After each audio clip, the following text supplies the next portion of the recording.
Bismillah, alhamdulillah, wa salatu wa salamu ala rasulillah wa ala alihi wa sahbihi wa man walah. Amma ba'd. I wanted to give a relatively brief talk because I really want to save some time for Q&A.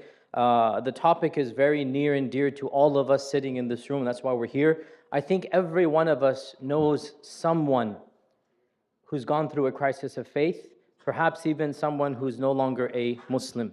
I think all of us have had that painful realization one day, oh my God, so-and-so, did he actually do that or say that? Did he actually renounce or whatnot? And subhanAllah, we are seeing more and more people question and doubt their faith and become either agnostic or atheist or whatnot. And the fact of the matter is that very few of us are really qualified to deal with this phenomenon. When you go and study Islam, or you're not trained to deal with the types of problems that our youth come up to me and other scholars with. And I want to just give some broad outlines. SubhanAllah, just recently I was discussing with somebody who openly became murtad, but he was a very active person in his community. He was a youth counselor, he was a regular at the masjid, and then all of a sudden he just dropped out for a year, and then he announced that he's no longer a Muslim. Somebody connected me with this brother. We had a very long back and forth, and it was the standard questions. Why does Islam allow this? How could the Quran say this? Why did the Prophet ﷺ do that? All of these questions about issues that he is finding ethically problematic about the Quran, about the Sunnah, about the Seerah. So today I'm going to just very briefly touch about how do we understand this phenomenon. Realize, my dear brothers and sisters, that Allah subhanahu wa ta'ala created us with three primary needs or faculties, if you like. The physical needs, the spiritual needs, and the intellectual needs. We have, number one, physical needs. And so physical, we need to eat, we need to drink, we need air. If we don't have these things, we're going to die. Number two, we also have spiritual needs. And these spiritual needs must also be fulfilled. If they are not fulfilled, then what happens? Many things. First and foremost, depression. Secondly, meaninglessness, just living your life carpe diem for the moment. You just feel empty. You don't have a higher goal in life. Right? And therefore, if you don't have a higher goal, you create a goal and you make it the highest goal. And that is why in our times there are so many causes that people are so passionate about. Things that were not that important 100, 500, 1,000 years ago. Whether it's ethical issues, environmental issues, animal issues. But people need a higher goal for which they want to dedicate their life to. It's in fact ingrained in us to do so. And Islam, of course, answers to that situation, a spiritual need. And then there's an intellectual need as well. That your intellect needs to be satisfied, your curiosity needs to be met. So you have the physical, the spiritual, and the intellectual. And Islam comes with enough for all three of these things. That it tells you how to live your life physically, it tells you how to live your life spiritually, and it gives you the answers for the meaningful questions. Why am I here? What is the purpose of life? Why did Allah subhanahu wa ta'ala create me? Now the problem comes when we take one of these three functions and use them to trump the others, make it the end all and be all. And in particular in our times, it's the issue of rationality. It's the issue of using our intellects or our brain to try to understand even the minutiae of Islam. And if we don't understand it, well then we end up rejecting the entire religion of Islam. Now, am I saying that there are certain things in Islam that are irrational? No, I'm not saying this. Islam does not come with anything that is irrational. But it does come with things that are supra-rational, i.e., rationality does not and cannot have a role to judge whether it's valid or not. It's beyond the scope of the intellect. Islam does not come with anything that contradicts the intellect, but it comes with things that the intellect might not necessarily understand, even if it does not find illogical. Is that clear? There are things beyond the scope of realm of reason, of intellect, of aql, we call it in Arabic. And Islam will tell you these things. And it is possible your mind will not fully comprehend, but Islam will never tell you something that goes against, that contradicts the mind that Allah subhanahu wa ta'ala has blessed you with. And when you look at the questions that these young men and women, and they're almost always young men and women, 17, 18, 19, 20, when they're going through this crisis of faith up to the early 20s, when you look at the questions that these young men and women ask, they inevitably center around a core group of issues, all of which are modern, all of which are emanating from within a particular cultural paradigm. In other words, the questions that people of our generation are asking never even occurred to the last generation, or the generation before them, or the generation before them, all the way back to the Prophet ﷺ and before. These are questions that modern society is positing. Questions about the existence of God, sexuality and orientation, gender roles. These things did not exist. Society, by and large, accepted these things as truths. And 100 years from now, the questions that then those generations of Muslims will be asking will be completely unknown of, unthought of by the generations of our times. So, instead of being so quick to question Islam, take a step back and be just as questioning of your own questions and where they're emanating from. Instead of just jumping at the Quran and saying, why does the Quran say this? Take a step back before you get there and ask yourself, why am I asking this particular question and not another one that perhaps 500 or 1,000 years ago was at the forefront of people's minds? And when you start contextualizing yourself, look, you and I, both of us, we are products of a particular civilization, of a particular code of conduct, ethics, morality, of a particular paradigm. We are living and born and raised in a particular context. And the questions that are being spoon-fed to us by the context that we live in, we also should be brave enough to challenge those questions. Why are we not brave enough to challenge those questions, even as we're brave enough to challenge the Quran? Those questions will change. The Quran will remain, as we know, unchanged. And the topic of intellect, the topic of the role of reason is a very detailed topic. And I mean, just FYI, my PhD dissertation from Yale was about the role of reason and intellect in Islam. That was the whole dissertation, was about how to reconcile, or in particular how Ibn Taymiyyah reconciled reason and revelation in Islam. And it's a very fascinating topic, because in that work, this great theologian Ibn Taymiyyah, he actually critiques this notion that reason alone will always arrive at the truth. And he brings forth such beautiful examples. First and foremost, the impossibility of even defining what is reason, what is rational, what is intellectual. What might be intellectual for us was not intellectual a generation ago. What might be rational for us was not rational 100 years ago. Rationality itself changes from society to time to place.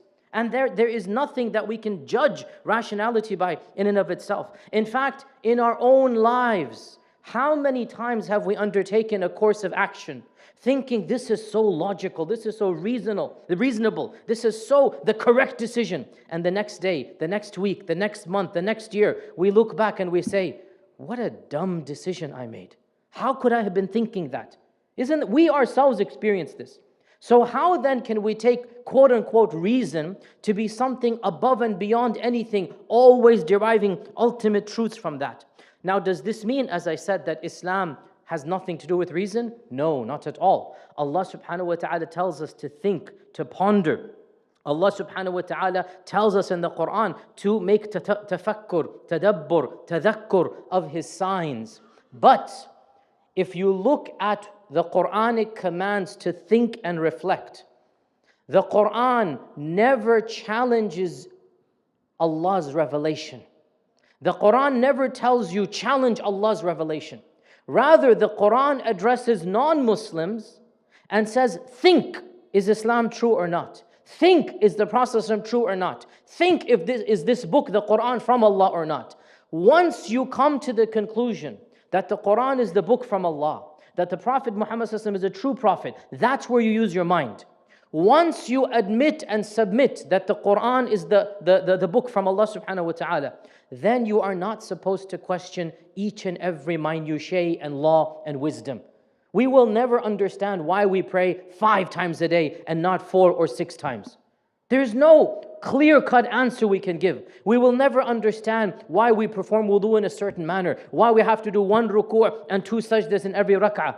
It might not be something that is fully understood rationally, but neither is it irrational.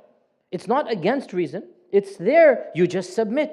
Now if somebody were to say, I don't understand the wisdom in 5, well, tough luck. You've accepted the Quran. We're assuming you have accepted the Quran. You've accepted the Quran, you must accept it as a package deal.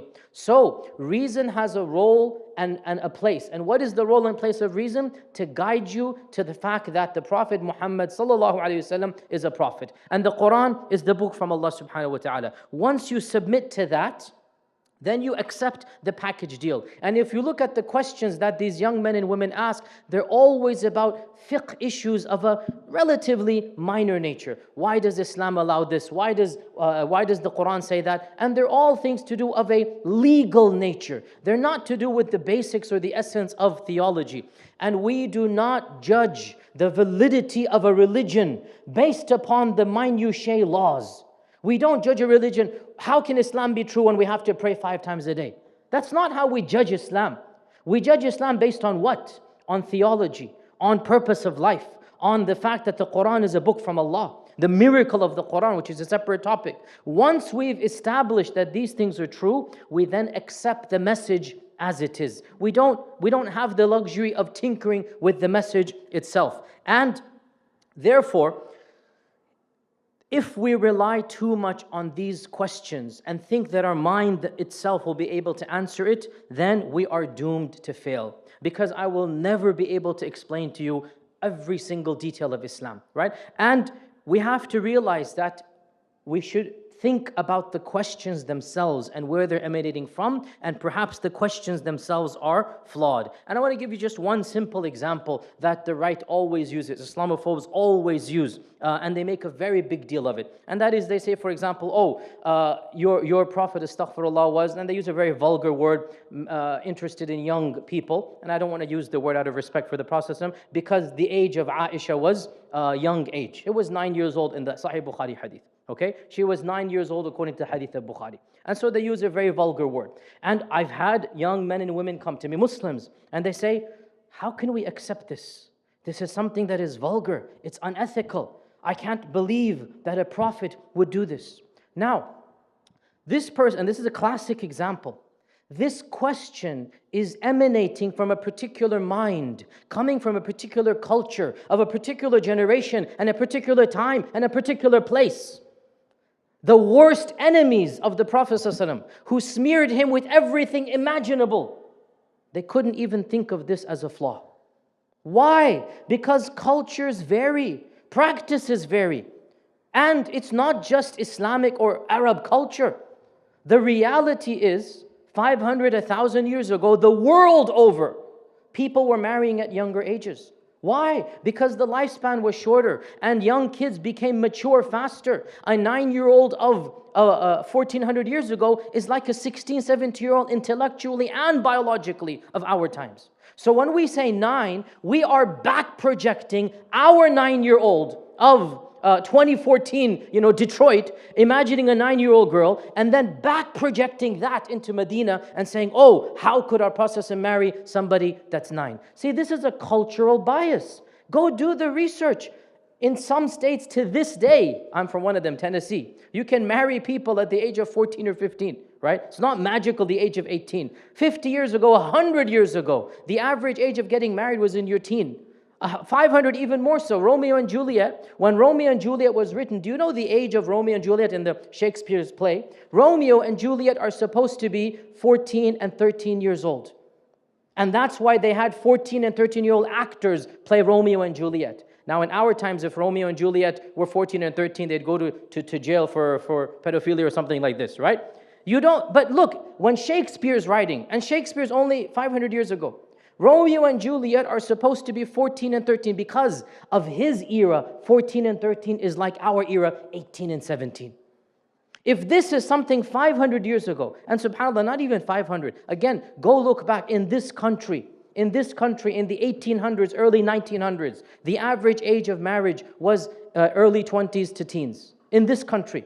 And this is in America. In many other countries to this day, the age of marriage is still much younger. And I don't mind telling you this, my own grandmother, and she was born in British India, my own grandmother got married at the age of 14. She was 14 years old when she got married. And I remember talking to her as she's passed away, Allah yarhamha. I remember asking her and I was at the time 17, 18, so I couldn't imagine getting married at 14. And I said, how could you get married at 14? And she was like, son, beta, everybody got married at that age. All my friends, we all got married at that age. And this is 1920s British India. We're not talking about, 1,000 years ago. So for us to be so gung-ho, so passionate, how could our Prophet ﷺ have done that? SubhanAllah, who should we blame first? Our own intellect or the seerah of the Prophet ﷺ? And of course, this leads us to the issue of how do we respond to these charges. And there are many Muslims, they just don't understand and they buckle under the pressure and they start, figuring out, well, Aisha was actually 18. Very convenient because 18 is the age of marriage here. I'm pretty sure 100 years from now when the age is raised to 1920,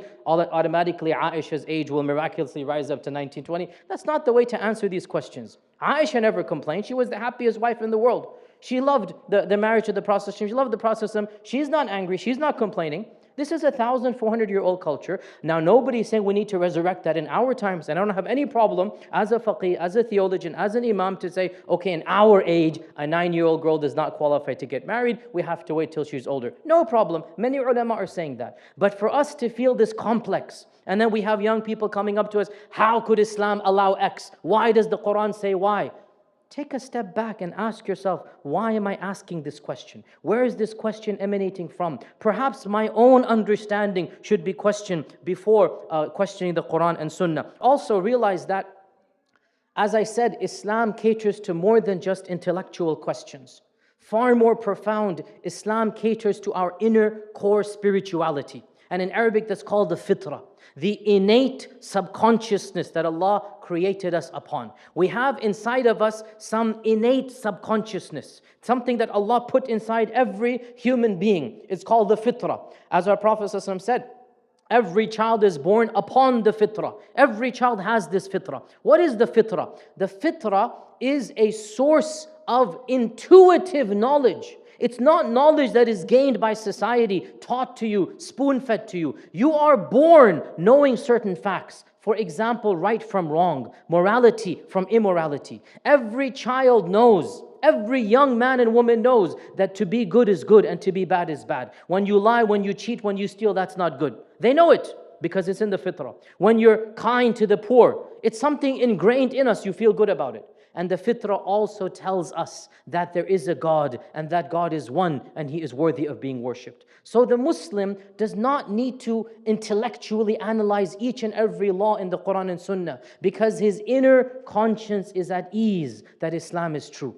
That inner conscience, the fitrah, will tell him this is a correct religion. And once the fitrah gives him this knowledge, then there should be an acceptance of the minutiae of the more tertiary laws. Now, again, I want to be very clear. I am not saying that Islam doesn't tell us to think. I am saying we don't base the validity on Islam based on the age of Aisha, based on why does a man allow this, why does a woman have to cover, why is inheritance this. These are laws, and you might not understand them. Now, by the way, there are ways to answer every question.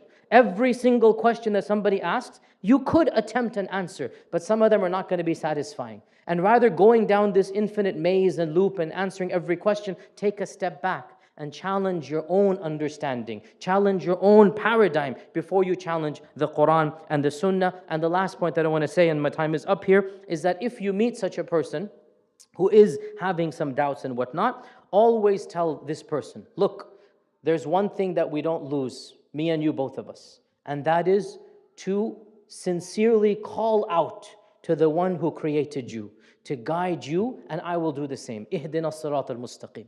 That the power of dua, never underestimated. That if you are in doubt, tell this brother, this sister, if you're really in doubt, then continue to make sincere prayer, because you're not going to lose anything. If you think there's no God, what do you lose by sincerely praying? And if there is a God, then clearly this God will hear you. And we have a very clear belief in our religion, and that is whoever wants to be guided will be guided. Allah does not play games. Allah does not put traps for the one who sincerely wants the Sirat al-Mustaqim. So if this person is sincere, and I told this brother as well who I was speaking with, and I still consider him a brother in humanity, and I pray that Allah guides him. I told this brother, we had a long back and forth. In the end, and I wasn't able to answer each and every question, I gave him the generics. In the end, I said, look, I am confident that if you are sincere, you will come back to the deen, and inshaAllah ta'ala, me and you will be praying together and giving lectures together one day, inshaAllah ta'ala. And if you are not sincere, then every single answer that I give you, you will find loopholes, because for every why, there's a why not. And for every if, there's a but. And for every and, because there's an and there's an infinite loop over and over again. And there comes a point in time where you simply have to say, you know what? I know this man, the Prophet ﷺ, to be a prophet. His lifestyle, his message, his teachings. I know the Quran. I hear the Quran, and I know it's from Allah subhanahu wa ta'ala. And I speak this as a hafid of the Quran, as a believer in the Quran. Wallahi, I hear the Quran, and I know this is a book from Allah. Just the way it moves me, the way the resonance, the sound, the words, and this book cannot be from a human being. That's all I need to know. I might not be able to answer every single minutiae, but when I know the Quran is the book of Allah and the Prophet is the Prophet of Allah, then alhamdulillah, I submit after that. May Allah subhanahu wa ta'ala guide me and you and all of us to that which He loves and is pleased with. Wa jazakumullahu khairan. Assalamu alaikum wa rahmatullahi wa barakatuh.